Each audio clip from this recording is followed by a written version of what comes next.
All right, we are taping this. It is mid-afternoon, Tuesday. Joe House is here. Big Waz is here. I was on Russillo's podcast last Thursday, and both of you were delighted because we kind of went in on Ben Simmons. We did a whole layout basically for that. This is the unsolvable situation of the guy who doesn't have leverage, but seems like he does. The team that doesn't want to give him away, and the GM that never wants to lose a trade, but has no trade. The fan base, who's the worst possible fan base for this whole situation to happen, who wants him out, and there's no coming back there. And then on top of it, this ticking clock with Embiid, where it's like you have one of the best 7, 9 players, whatever list you want to make, he's on the list at his peak. And as we saw with Giannis last year, if you have one of those guys and they can catch fire for a couple rounds, you actually have a chance to win the title. So they don't want to squander that either. And it's just this giant impasse all the way around. But the part that both of you seem to enjoy was the Ben Simmons seeming to think that he can call his shots on this one. Waz, I'll start with you. What is your favorite thing about this? There's so many places to go here. My first favorite was the idea that Simmons, it was put out there that Simmons only wants to play for the quote unquote 3 California teams. Which I was just like, that is so rich in so many ways, in the sense that, one, there's 4 California teams, but he's just like, I'm too good for Sacramento. Like, get that out of here. I just loved that part of it. But it's like, and we haven't seen anybody do it yet, which I don't understand why. The guy's 4 years left on his deal. Like, call his bluff. Like, are you just going to stink up the joint for 4 years straight? And what is that going to get you paid again in 4 years? Like, I don't understand why teams feel the need to capitulate. I think the thing with Philly that's important to know is, one, they tried to trade him last year. So it's not like it's been like, Ben, we love you. And all, like, you already tried to trade this dude, and he understands that. And two, look, man, if Ben Simmons were as desirable as him and his camp like to think that he is, I think those ridiculous offers that Darryl put out there around the draft would have netted something close to that. Obviously, teams don't think he's worth all of that. Yeah. And so that's why we're here. House, this is like a relationship where the husband was caught with a cocktail waitress, but the wife was caught with the tennis pro.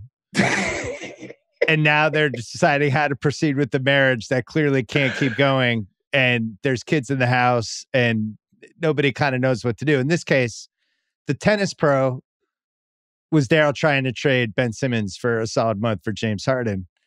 And then what was my other example for cocktail adultery? Waitress? The cocktail waitress in this case was Ben Simmons taking 3 shots in 7 fourth quarters against Atlanta and shooting a playoff record 34% in the playoffs from the free throw line, which has never been topped for anyone over 70 attempts.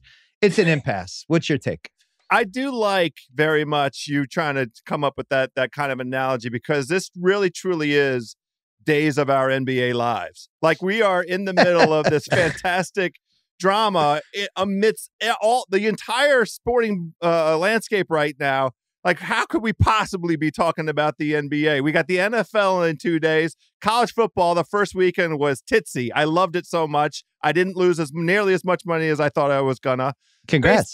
Baseball's fine. The playoffs are around the corner. It's interesting to see some of these teams, but like, there's a lot of stuff going on, and here we are talking about a dude who won't take shots in the fourth quarter of an NBA playoff series. I love it so much. It's so wonderful. To me, the thing that is so intriguing, the most intriguing thing, is it feels like this is truly a referendum of the power of clutch.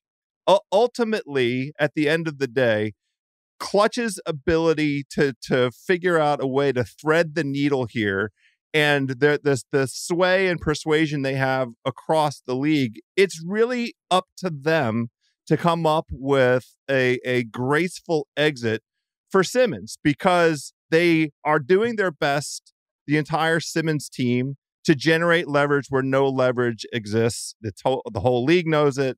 The whole NBA fandom knows it. The court of public opinion is not on the side of Ben Simmons or Clutch, but Clutch is powerful. We keep hearing that, and there's plenty of evidence out there there is a story, I think, over the course of this season that somebody should write about, does Clutch's power wane as LeBron James becomes less and less prominent in the league? But that's not, we're not at that crossroads right this second. But I do think it's an undercurrent of the story here, because like, if Clutch is able to come up with a solution to this that gets Daryl what he needs, that gets Simmons to a place that he'd like to be in, and doesn't adversely impact the Sixers, fortunes in the East, and, helps other players along the way. I keep hearing like, weird names. Oh, Cleveland might have an angle. Minnesota's my favorite, but they don't want to give away any of their assets. The Minnesota and Sacramento ones have that kind of logic of those folks in those offices have history with Daryl. So that they can have conversations, and there's absolutely no reason whatsoever for the Sixers to do a goddamn thing before training camp, before the season starts. Which is the best thing about this. Before the trade deadline. I mean, I think that they're well positioned to just chill for a bit. Here's what Barkley said on the Mike Massinelli show. He's talking about Clutch, Was. You know how that group works. They try to trade their players to where they want to. Anthony Davis, they had better deals from Boston, maybe even New York. They're like, no, he's going to play with LeBron or he's not going to play. They just bullied the league. A team got to stand up and say, I paid your guy. You can't bully me to trade him and have me take some trash back. I'm hoping somebody in the Sixers organization got some stones. That's what Barkley said. We have not seen a team dig in before. And the Clutch thing, there's a persecution complex with them. Look, Russillo made this point. The most powerful agent is always the least popular agent. David Falk in the 90s was basically presented as the Antichrist and blamed for every bad thing that happened in the league in the 90s. Scott Boras, same thing in baseball. Everybody hates Scott Boras. When you're the top agent and you're attached to the top guy and you're swinging elbows and getting clients what you want and doing all that stuff, you're going to take shit. I don't like some of the stuff they do. At the same time, this is a referendum on them, right? How much power do they actually have? Because in this case, Philly has no trade. So how does this play out? What happens? And look, a lot of the stuff that Clutch has done in the past has been to project power. It's like, if people think you're powerful, then you're powerful, right? Like, they've done a very good job of marketing Clutch as very powerful, very strong-willed, et cetera, but they've had leverage in a lot of those situations, right? You think about something like Tristan Thompson's ridiculous deal that he got from the Cavs. The leverage was our other client, LeBron James, is doing 1+1s with you every single year. You don't make this guy happy, he can actually leave next year. Yep. Right? Like, that's actual, real, tangible leverage. Even in the AD situation that Chuck brings up, where Boston could put together a much superior package to what, the Lakers ultimately ended up putting together, AD didn't have 4 years left on his deal. Okay, so it's like, all right, I'll go over there and play for a year, and then I'm out, right? Like, there was actual leverage on the side of Clutch and their client. That's not the case here. It's just a guy who's unhappy with the situation. And the only thing that I will say is that the team clearly doesn't think the world of this dude. And like, that's just so obvious to me. But they have to present a public face that they do. This isn't New Orleans and Anthony Davis was like, obviously we're going to be way worse for not having this guy here. Yeah. I don't think Philly actually feels like that about Ben Simmons. And I personally don't feel like that about Ben Simmons. But in order to, extract the maximum amount of value, they have to put on this public face that they do. And so that's the delicate dance that's being played by Morey. It's like tough talk and, oh, we love Simmons, he's such a great player. But have they done tough talk yet, though? Because that's the one step that's missing. They haven't done it with Simmons. They haven't done it with Simmons, to. But they've done it with other teams, meaning like, we're not going to just give the guy away. Right. But they at some point, tough talk. Why do they need to? No, this is where Doc Rivers comes in. Okay. Because Doc Rivers had tough talk right after the playoff series, right? Where he said, somebody asked him, can Ben be the starting point guard on a championship team? And he's like, I don't know. No. Yeah, but you know what? It's brutal. That fucked up the Sixers' leverage. It did. The thing in that moment, and that's part of the thing that makes the NBA so compelling. Like, He just was reacting. He was responding. The same was true of Joel. Both of them asked those questions. And, God bless NBA journalism. Journalists doing journalism.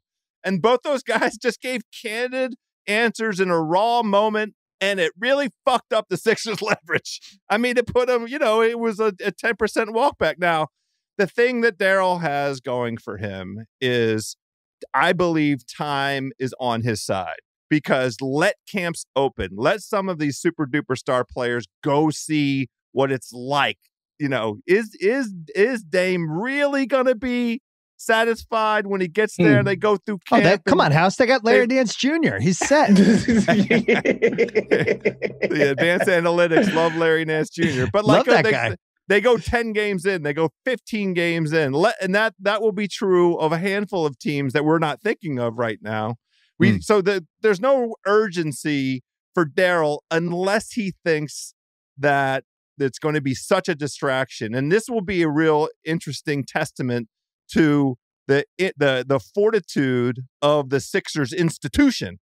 Do they have discipline across that professional organization sufficient enough to push down the distraction? Hey, everybody, here, if we're going to get asked 10,000 times in these next 3 weeks, what's happening with Ben Simmons? Here's the answer. And if they all stay on script, then it's not a distraction. It's not a distraction because we're all here, we're playing, these are our guys, and that's it.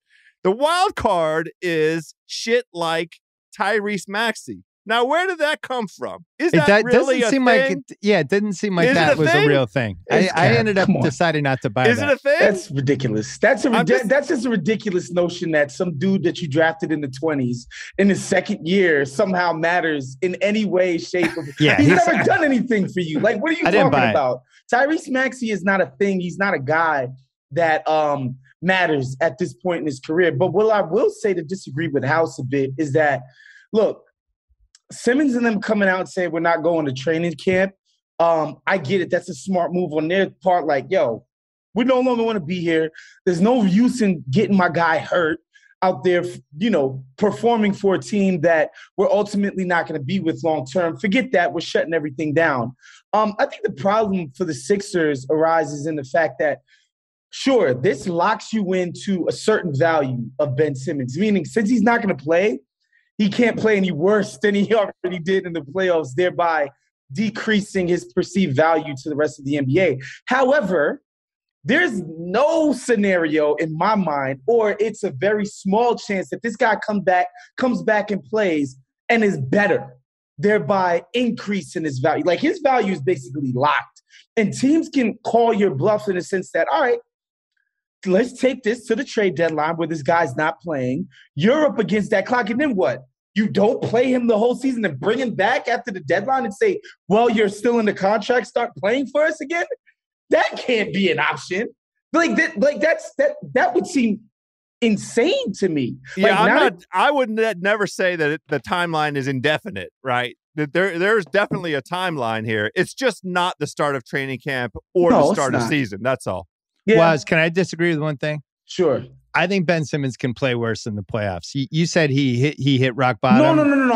No. I agree with you. I just think he could take. I agree with that. First of all, he could take 0, 1, or 2 shots in the fourth quarter of a 7-game series. He could also shoot worse than 34% from the free throw in the playoffs. So there is room for him to grow. Waz, Ben Simmons calls you. He says, "Hey, Waz, it's Ben Simmons, not Bill Simmons' cool 13-year-old son, the other Ben Simmons, the one who shot 34% in the playoffs. I need help. I need a makeover. I don't like where this went for me. I don't like the place I inhabit in the NBA circles and NBA talking circles right now compared to what my actual talent is. I am one of the top 20 talents in the league. I'm one of the best 2 or 3 defensive players in the league. If the right team was built around me, I could be a devastating point forward athlete / Scottie Pippen 2.0. Like, there's a world where I'm a really meaningful player. And now people just think I'm this guy who's afraid to shoot, who's, taking the bitchy way out, not showing up for training camp. What should I do, Waz? This is Ben Simmons asking you. Wait, help me. Help you help me. I think the first thing you got to get out of your mind is this idea that you're going to go to some glamour market and you're going to call your shot. Like, get that out of your mind. If you really want to rehabilitate your image, get your own team. Let them send you to some NBA backwater or some team that doesn't matter and make them make you the focal point of what they do going forward, because you've absolutely never had that in Philadelphia. So if you want to prove to people that you're the type of guy that was being compared to LeBron's and, you know, the generational talents that came before you, you need to go to your own team and sort of run your own show. Because I remember the season that the Warriors first got Kevin Durant, the Sixers beat the Golden State Warriors in a game where Ben Simmons was just like out of his mind, in the sense that he's switching on everybody. He's grabbing every single rebound. He's pushing it down the defense's throat on the break. Like, I'm like, oh my, this is the guy. This is the dude conceptually who everybody has been telling me this kid is, but he's never really had that opportunity to sort of show that on a consistent basis. And I know we've said this over and over again. Your best player, Joel Embiid, is most optimal used near the basket, and so is Ben Simmons. Those two things are incongruent. So, like, this stuff was never going to work out with these two guys. They were never going to be the best version of themselves playing with each other, I don't believe. And I don't think Joel Embiid believes that. I don't think Morey believes that. I don't think anybody who has eyes believes that. So if I was talking to Ben Simmons, I'd be like, get the idea that you're going to the Clippers or Lakers or Warriors. Let them trade you to a team where you're going to get to do whatever the hell you want, whenever you want, so that you can show people that you are this special talent. Because I got news for you. On a team that mattered with a lot of talent on it last year in the playoffs, you did not show yourself to be that. So we're thinking how Sacramento, Oklahoma City, San Antonio. Cleveland. San Antonio is a good one. Now, I brought that up on Russillo's pod last week because they could put together a 3-for-1. They could throw in a bunch of picks. That's a team that you might not mind having their picks since they don't have a top 30 guy. I wonder from a culture standpoint, if Popovich Presti is that, would they want to deal with the Ben Simmons circus? The team I keep coming back to is Sacramento. And I mentioned on Russillo's pod that I thought Halliburton and Hield was the trade that made the most sense to me as a basketball trade, as a trade that would actually help the Sixers. Sacramento's giving up stuff. Maybe there's a pick thrown in, maybe not. Sacramento allegedly won't give up Halliburton. I think they're posturing. The easiest trade for Simmons, just for his future and his upside, would be if it was Simmons for Fox. Because then Simmons could come in as lead ball handler guy. Halliburton, we already know, can play off point guards. Mitchell could be that kind of third guard, defensive stopper. Really nice. That actually devastating would be defense. Yeah, so that would be a nice one. That's two guys. Then the other one I was thinking, and I don't think Oklahoma City would do this, but if it was SGA for Simmons in some form, maybe Philly has to throw more from that. And you just basically give Simmons a team of young guys. And you're like, you know what? Go get your reps. Go get your reps on a couple 20 and 62 seasons where you're just doing everything for a team. I don't see the path with Minnesota. They don't have anything I would want other than Towns. And Edwards isn't helping Philly for what their timeline is. And then other than that, as we discussed on the Russillo pod, like at some point, there's just no trades. Everybody's just go through the teams. Go through Trade Machine. Go through each team. There's not a lot of trades. So Sacramento is the one that makes sense to me. And House, the reason I bring this up, once upon a time, going back to previous century, there's a player in a team who's extremely talented. Yeah, I know exactly. Who kind of wore out his welcome in a certain city. Circumstances drove him away. There were circumstances. That's the polite way we'll put it. There were not nice circumstances. They were and unfortunate. he needed a change of scenery. Yeah. And this team decided to trade him. And his upside that had never been realized, he had never won a playoff series. He looked great on paper, had a tendency to disappear in the clutch. And they said, we're getting this guy out. Send him to Sacramento for a guy named Mitch Richmond, who was at the tail end of an All-NBA guard run. God. And that's how you lost Chris Webber in Washington. Does this remind you of the Chris Webber? I know the circumstances are completely different, but does the Chris Webber shadow of this hang over the whole discussion for you at all? There is that legacy connection. I mean, the circumstances could not be any different, although the idea of a player who finds himself through his own hand and the hand of fate, basketball fate, has no longer, like, he's reached whatever the peak is with that organization. Sacramento as a place to go to solve that. Remember, C-Web didn't want to go there, didn't want to re-sign there, was mad the whole time, and then they offered him an incredible amount of money and ended up signing an extension. But he was, the whole time, we kind of went kicking and screaming. And they did a good job. I mean, they built a team around him. It's not, I know it's a different ownership structure now, but they've been doing, we give Sacramento shit every single year because A, they deserve it. B, it's hilarious. and C, it's comfortable. But I honestly think that they have been doing some good things over the last handful of years. Well, you think like, Woz, the legacy of NBA history of giving away a guy at the wrong time, underestimating a guy's ceiling, kind of the new GM coming in and panicking and making the classic 3-for-1. Like, there's all kinds of examples, right? You have the T-Mac getting traded from Orlando to Houston trade. That's probably your worst case scenario. You have the Barkley in Philly, where they're just like, we got to get this guy out of there. We have the C-Web example in Sacramento. The difference for me with those guys, when we go through the history of the league in different decades, is like, these were guys that could be the best guy in a championship team. Yes. Like, the upside of them was like, this could be the A-list guy on a team that might make the finals. And did the three of us think Simmons could ever be the number one guy on a finals team? I don't. You made this point with Russillo, and this is the most important point. All those guys you just mentioned had accomplished something on their basketball resume before they went to that other situation. What would each of us say is the high watermark? What is the most the biggest basketball success that Ben Simmons has had in his entire playing career? There was like that end of that one season where Joel was out and he played well. Look. I know, that's what we're saying. The end of that one season where Joel was out. That's what we're saying. Wise can't even remember the year. That's what we're saying. Season, I remember. He played well. I've been off of the Simmons train, and I've said this a lot. I've been off of it for a while, probably by his third year, where it just didn't feel like he was getting better materially at the things that he wasn't good at, that he needed to be good at in order to be this elite type of guy, right? Like, getting to the rack consistently, getting fouled, getting to the free throw line, making open 12-footers, like, I don't know, little things that you assume people who are supposed to be superstar pedigree are supposed to have.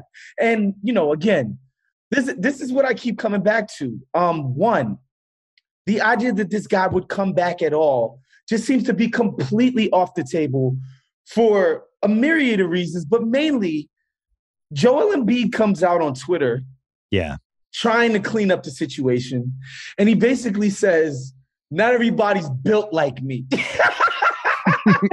Not everybody can come out and take the hits, take the criticism. I get the criticism, I go back, I bust my ass, and I come back even stronger. I'm a beast. Some people don't got that. And he's talking about Ben Simmons. Embiid was like the wolf in Pulp Fiction if the wolf just then shot John Travolta and Sam Jackson. I'm going to clean this up. Oh, I murdered everybody. Yeah, it was a cell phone, too. You needed the criticism? That was the thing that spurred you to go get better, Joel? What about just go get better? What about that part?